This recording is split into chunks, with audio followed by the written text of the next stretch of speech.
અને દાળ બાટી ખાવાની એક મજા આવી છે આખા લણની. એટલે હવે અમે ટીમે એવું નક્કી કર્યું છે કે અહીંયા જ આવવું છે. દર અઠવાડિયે જે આપણો પ્રોગ્રામ છે અહીંયા સેટ કરી નાખો, એટલે ક્યાં રખડવું જ નહીં. દાળ બાટીમાં જ આ મજા આવી છે, એટલી આ મજા આવી છે દાળ બાટી. હા, અને ખાસ કરીને અહીંની સ્પેશિયાલિટી જે તમને કહું, આખા લસણવાળી. લસણના લીધે તમને લસણના લીધે અહીંયા આ ફૂલ ગરાગી તમે જોઈ શકો છો, આ બાજુમાં જોઈ શકો છો. કાયમ અહીંયા પાર્સલ પણ એટલા જ જાય. હા, એ તો જોયું અમે અહીંયા આવ્યા એટલે જોયું. તો નમસ્કાર મિત્રો, આજે આપણે એક નવા વિડીયો સાથે આવી ગયા છીએ રાણપુર કનારા શિવશક્તિ દાળ બાટી, જે ટૂંક જ સમયમાં શરૂ થયું છે અને ખૂબ જ મોટું નામ કમાણું છે. અને પબ્લિકના મોઢે અત્યારે ફરતા એરિયામાં દાળ બાટી તો કે શિવશક્તિની. તો અમને પણ મન થયું કે ચાલો આજે પણ આપણે પણ ચસ્કો લઈ લઈએ શિવશક્તિ દાળ બાટીનો અને જોઈએ, આપણે ઓનરને મળીએ. શું નામ છે? ભાવેશભાઈ. ભાવેશભાઈ. અને કેટલા સમયથી આપણે ચાલુ કર્યું અહીંયા? 3 મહિના થયા. 3 મહિના થયા. ઓકે. અને શું આપણું ટાઈમિંગ હોય છે? 6 થી 9 વાગ્યા લગી. સાંજના 6 થી 9 વાગ્યા સુધી. અંદાજિત રોજની કેટલી ડીશો આપણે જતી છે? 250 થી 300 ડીશું. અને ફક્ત દાળ બાટી જ તે વેચો છો ફક્ત કે? દાળ બાટી. અચ્છા, શું શું આવે છે આપણે દાળ બાટીની ડીશમાં? દાળ બાટીમાં બાટી આવે, દાળ આવે, સિંગ આવે, સેવ આવે, છાશ આવે, અને પાપડ આવે. આ લિમિટેડ આવે કે અનલિમિટેડ અનલિમિટેડ આવે 100 રૂપિયામાં છે? અચ્છા, જેને જેટલું ખાવું હોય એટલું દિલ ભરીને છું. હા. ઓકે. તો અને એવું શું તમે દાળ બાટીમાં નાખો છો કે પબ્લિક બધું અહીંયા માનો મેળા ઘોડે ઊભું થાય છે? લસણ. ઠીક, આખું લસણ? હા, આખું લસણ. હા. તમે મિત્રો એક વસ્તુ એ નોટિસ કર્યું કે અત્યારે માણસોને ફટાફટ અને ઉતાવળના જમાનામાં બધા ગેસથી જ બધું થાય છે, પણ આ લોકોએ અત્યારે પણ આ સમયમાં ચૂલામાં બધું બનાવે છે. અને એ કુદરતી રીઝન છે કે ચૂલાની જે વસ્તુ બને ને એ મીઠાશ જ આવે, એમાં બીજું કાંઈ ન. તમે પહેલી વખત આવ્યા છો કે અહીંયા? ના, અહીંયા હું અવારનવાર આવું જ છું. અચ્છા, તમને શરૂ થયું ત્યારથી. સમજી ગયા. કેવો ટેસ્ટ લાગ્યો તમને? ટેસ્ટ જબરદસ્ત છે. હું ઘણી વખત ઘણી જગ્યાએ ટેસ્ટ માર્યો છે, ખાધેલી છે, પણ અહીંયા જેવો ટેસ્ટ મેં એક જગ્યાએ આપણને મજા આવી નહીં. એટલે હું અહીંયા અવારનવાર અહીંયા પડખે રાસ કંપની ત્યાં જ જાઉં. ત્યાંથી અહીંયા ટિફિન લીધા વગર હું અહીંયા આવું અને અહીંયા અવારનવાર હું આવતો રહું છું. અહીંયા દાળ બાટી જેવી મને બીજે ક્યાંય જે અત્યાર સુધી આપણે જોઈ નથી. આખા લસણની ખાસ કરીને આખા લસણની ખૂબ જ મજા આવી છે દાળ બાટી, અને આનો સ્વાદ લીધા જેવો છે. મેન તો તમને લસણના લીધે વધુ મજા આવી એવું? હા, આખા લસણની છે દાળ બાટી બેસ્ટ. બીજા એક આપણા મિત્રને મળ્યા. શું નામ છે તમારું? પરમાર અજયસિંહ. પરમાર અજયસિંહ. તો બાપુ તમને કેવું લાગ્યું અહીંનું જમવાનું? આપણે ટેસ્ટફુલ દાળ બાટી આવે છે. આપણે પહેલાં ઘણી જગ્યાએ ખાધેલી છે, પણ આના જેવો ટેસ્ટ બીજે ક્યાંય નથી આવતો. મારું ગામ દેવળિયા 10 કિલોમીટર અહીંયાથી થાય છે, પણ 4-5 દિવસે અવારનવાર આપણી ટ્રીપ અહીંયા હોય છે. સમજી ગયા. મતલબ પહેલા તમે દાળ બાટી બધે ખાવા છે, પણ અહીં ચાલુ થયા પછી બીજે ક્યાંય ગયા? ના ના, નથી. અહીંયા આપણને ટેસ્ટફુલ છે. તમારું? મારું નામ દેસાણી ગોપાલભાઈ. ગોપાલભાઈ, ક્યાંના રહેણાંક છો તમે? મોટી વાવડી બાજુમાં. અચ્છા, મોટી વાવડીથી છેક તમે દાળ બાટી ખાવા આવ્યા છો. તો કેવી લાગી તમને દાળ બાટી? અહીંનું કામ બહુ સરસ છે. હા.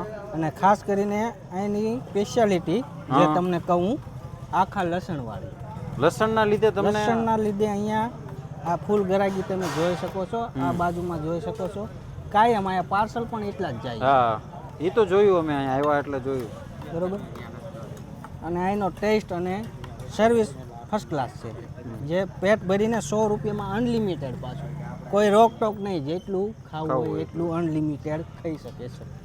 મિત્રો જોયું, બધાના જીભ ઉપર એક જ વાત હતી કે જે આખા લસણનો ટેસ્ટ છે ને એ કોઈ ભૂલવા તૈયાર જ નથી, અને કોઈ કાળે કોઈને ભૂલવો જ નથી. સમજ્યા? ખાઈ જ લેવું છે પબ્લિકને. તમે સારો ટેસ્ટ આપો એટલે પબ્લિક, તમે ખોંચકામાં ખૂણામાં દુકાન કરો ને તોય આવે. એ આ ભાઈએ સાબિત કરી દીધું. ટૂંક જ સમયમાં પબ્લિકને આટલા એમના ફેન ફોલોઈંગ, આપણે કહેવી ને ફેન ફોલોઈંગ, એટલું બધું એમને કરી દીધું છે. મિત્રો અમારી જોડે આજે બગડથી ને અમારા મિત્રો બધાને જોડે અમે લઈને આવ્યા હતા. આ લોકો તો બધા ફર્સ્ટ ટાઈમ જ છે, તો આપણે આમને જ પૂછીએ કે તમને કેવું લાગ્યું. તો શોકતભાઈ, તમે જમવાનું ચાલુ કરી દીધું છે, તો તમે ખરેખર જેન્યુઅન રિવ્યૂ આપો. તમને કેવી મજા આવી? જો મજા આવી હોય તો શીને લીધે મજા આવી, અને ન મજા આવી તોય ના પાડજો. જો હું તમને કહું, અમે દાળ બાટી ખાવા અઠવાડિયે પુલારપુર જતા હતા, પછી આગળ એની આગળ જતા હતા, બરવાળા, ધંધુકા. અમે ટીમ જ છીએ, દાળ બાટીની ટીમ કયો તો હાલે. આ તો અમારા રીકા બાપુ છે, આ ભડાકો, આ યાસીન. એટલે અમે અમે બધા જતા હતા દાળ બાટી અઠવાડિયામાં એક અમારો પ્રોગ્રામ હોય કે દાળ બાટી ખાવા જાવી. એમ અમે લગભગ 10 જગ્યા દાળ બાટી ખાવા રેગડ્યા, 10 જગ્યાએ ગયા છું. પણ આજે અમે પહેલી વાર આવ્યા છીએ અને દાળ બાટી ખાવાની એક મજા આવી છે આખા લણની. એટલે હવે અમે ટીમે એવું નક્કી કર્યું છે કે અહીંયા જ આવવું છે. દર અઠવાડિયે જે આપણો પ્રોગ્રામ છે અહીંયા સેટ કરી નાખો, એટલે ક્યાં રખડવું જ નહીં. દાળ બાટીમાં જ આ મજા આવી છે, એટલી આ મજા આવી છે દાળ બાટી. આ તમને કીધું. તો મિત્રો જે પહેલી વખત ફર્સ્ટ ટાઈમ આવ્યા હતા એના મોઢે તમે વખાણ સાંભળી શકો છો. એટલે જો તમે આ નજીકના એરિયામાં રહેતા હોય અને જો અહીંથી રાણપુર થઈને તમારે સાંજે નીકળવાનું થતું હોય તો તમારે એક વખત શિવશક્તિ દાળ બાટીની મુલાકાત લેવી જ જોઈએ અને લેવી જ જોઈએ. તો મિત્રો આપણે હવે ડીશ લીધી છે અને આ બધાના તો વખાણ સાંભળ્યા, પણ હવે આપણે તો ટ્રાય કરવી કે ભાઈ શું છે આમનું લસણ અને કેવી છે આમની દાળ બાટી. એટલે જમીને પછી આપણે રિવ્યૂ આપી કે કેવી મજા આવી આપણને. દાળનું એમને તમે જોઈ શકો છો એક આખું બાઉલ જ મૂકી દીધું છે.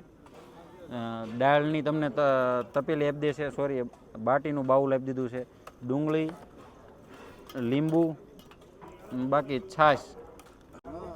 મિત્રો બાટી ચોળીને આપણે દાળનો એક ડોયો ભર્યો ને એમાં 1, 2, 3 લસણ આવ્યા. એટલે એવું નથી ખાલી લસણવાળી દાળ બાટી એટલે ક્યાંક લસણ જોવા મળે. લસણની ક્વોન્ટિટી એ લોકોની છે એમ. અને ઘણી જગ્યાએ એવું કે લસણવાળી દાળ બાટી પણ રવિવારે કે સોમવારે એક જ દિવસ આપતા. આ લોકો તો 12 માસ દરેક દિવસે લસણ આપે છે. અને લસણનો ટેસ્ટ મેં ટ્રાય કર્યો, 1 નંબર ગજબ છે. જે લોકો વખાણ કરે છે એ મુજબ ખરેખર લસણને લીધે ટેસ્ટ આવે છે. તો ભાવેશભાઈ આપણે અહીંયા કોઈને દાળ બાટી ખાવા આવવું હોય તો એના માટે શું એડ્રેસ છે અમારા મિત્રોને જણાવો તો અહીંયા આવી શકે. કનારા મિલિટરી રોડની સામે. જે આપણે 3 રસ્તા પડે છે એની એક્ઝેક્ટ સામે. અને એક ધંધુકાથી રોડ આવે, એક રાણપુરથી ને એક બોટાદથી. ત્યાં 3 રસ્તા ચોકડી પડે છે ત્યાં એક્ઝેક્ટ